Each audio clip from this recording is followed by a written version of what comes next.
Hello అండి. Welcome to my channel. ఎలా ఉన్నారు అందరూ? ఈరోజు నేను ఆర్గాన్జా ఫ్యాబ్రిక్ తోటి హెయిర్ బో అయితే తయారు చేస్తున్నా.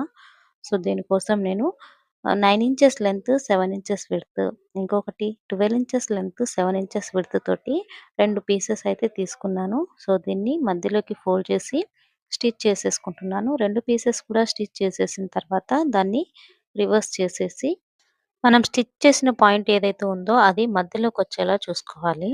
మధ్యలో వచ్చేసిన తర్వాత చూడండి, నేను ఇక్కడ చూపిస్తున్న విధంగా మధ్యలోకి రావాలి. అండ్ ఇది ఆర్గాన్జా ఫ్యాబ్రిక్ కొంచెం జారుడుగా ఉంది. కొంచెం కాదు, చాలా ఎక్కువ జారుడుగా ఉంది. సో, చేసేటప్పుడు కాస్త జాగ్రత్తగా చేయాలన్నమాట. సో, ఇలా మధ్యలోకి స్టిచ్ వచ్చిన తర్వాత రివర్స్ సైడ్ నుంచి ఇలా ఫోల్డ్ చేసుకొని ఈ 2 ఎడ్జెస్‌ని కూడా స్టిచ్ చేసేసుకోవాలి.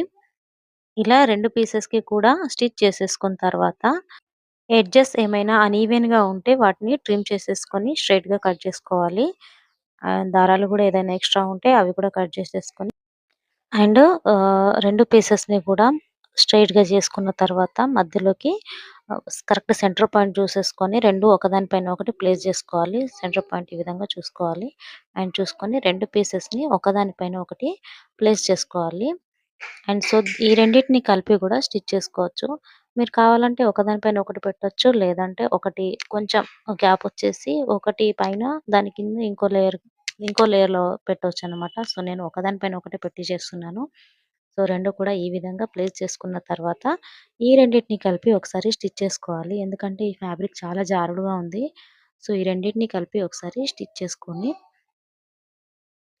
సో, ఫ్యాబ్రిక్ అంతా స్టిచ్ చేసిన తర్వాత, మనం స్టిచ్ చేసిన లైన్ పైన మనము ఇలా కుచ్చిళ్ళుగా తీసుకోవాలి. అండ్ తీసుకున్న తర్వాత నీడిల్ థ్రెడ్ తీసుకోవచ్చు. లేదా నార్మల్‌గా థ్రెడ్ తీసేసుకొని రౌండ్ చుట్టేసి మనం మల్లెపూలకి ఎలా చుడతామో అలా చుట్టేసి టైట్‌గా ఒక చిన్న పీస్‌ని గూడా స్టిచ్ చేసేసుకొని, దాన్ని గూడా స్ట్రెయిట్‌గా చేసుకొని ఇలా ఫిక్స్ చేసుకోవాలి. అండ్ దీని దారాలు, ఎడ్జెస్ ఏమైనా ఉంటే అవి గూడా నీట్‌గా ట్రిమ్ చేసుకొని, మనం ఎక్కడైతే కుచ్చిళ్ళలాగా తీసుకున్నామో ఆ ప్లేస్‌లో తోటి స్టిచ్ చేసుకోవచ్చు. లేదా ఫ్యాబ్రిక్ గ్లూ ఉంటది గదా! దాంతోటి అటాచ్ చేసుకోవచ్చు. నేనైతే ఇక్కడ గ్లూ యూజ్ చేసి అటాచ్ చేసేస్తున్నాను. స్టిచ్ చేసేసిన తర్వాత దీనికి మన హెయిర్ పిన్ నేను అలిగేటర్ పిన్ యూజ్ చేస్తున్నాను. సో, అలిగేటర్ పిన్‌ని అటాచ్ చేసేస్తున్నాను.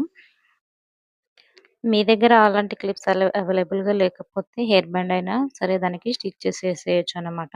సో, చిన్న పిల్లలకైతే చాలా బాగా కనిపిస్తాయి. అండ్ సో, ఇలా ఇది స్టిక్ అయిపోయిన తర్వాత ఈ అలిగేటర్ క్లిప్ వచ్చేసి 3 ఇంచెస్‌ది తీసుకున్నాను నేను. ఇది పెద్ద సైజు. సో, ఈ 3 ఇంచెస్ ఇలా ఈ స్ నేను చూపిస్తున్న విధంగా అటాచ్ లోపల నుంచి పెట్టేసుకున్న తర్వాత అంతటా గ్లూ అప్లై చేసేసుకోవాలి. ఆ పిన్ ఎళ్ళిపోకుండా ఉండడానికి. సో, మీకు ఈ వీడియో